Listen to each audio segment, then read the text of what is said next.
Let's call on our good friend Joe Bastardi, the chief forecaster for WeatherBell Analytics, as he Skypes in from Boalsburg, Pennsylvania. The one-time Penn State wrestler with us, learned meteorologist. So, Joe, what happened here? New York didn't get the blizzard the mayor thought was coming. Well, first of all, I want to, it's kind of interesting in that people having me on. It's like I'm taking the hit for the meteorological community that put out the 24 to 36. I did not have 24 to 36 in New York. I specifically referenced the 1978 storm for New York, which did dump 14 or 15, officially 8.6 in Central Park. I believe we have a foot right now at LaGuardia. So it's not like this was, chopped liver. It was a big storm as far as New York goes. But the real heavy stuff got started just to the east of them, over Long Island and on into southeastern New England, where a large part of the U.S. population does actually live. Boston, Providence, New London. Okay, it's not New York City, but it's still a significant area that's getting blasted. I remind people that 90% of the area that was targeted for a blizzard is getting a blizzard. Now, our forecast yesterday had New York on the western edge of the very heaviest snow. Okay, we always, when I tweet, I said New Bedford's going to beat New York, right? Because we were always targeting southeastern New England.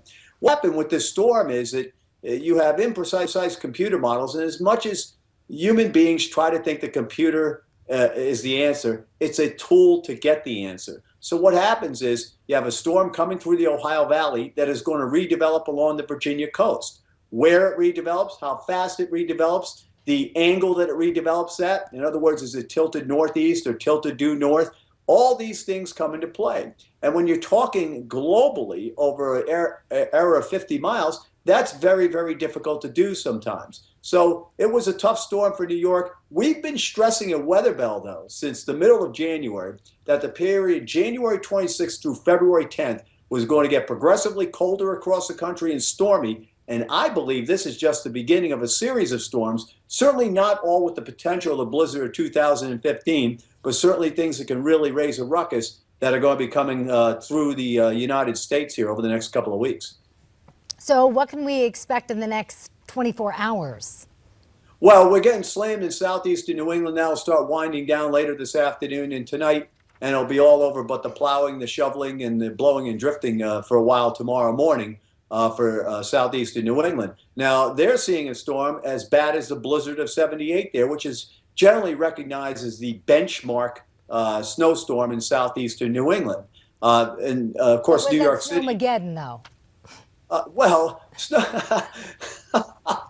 That's just more labeling from irresponsible media. Hey, Joe, I just got to ask you one thing before we got about a minute and a half left. Yesterday, you talked about computer models. You said there was a European model and an American computer model. In retrospect, which one was right? In New York City, the U.S. model won, but everywhere from New York City northeast, the European model won. So that's very interesting because in watching the models, and the models are tools, they're not answers. You have to look at the overall pattern to figure out which model is going to be right.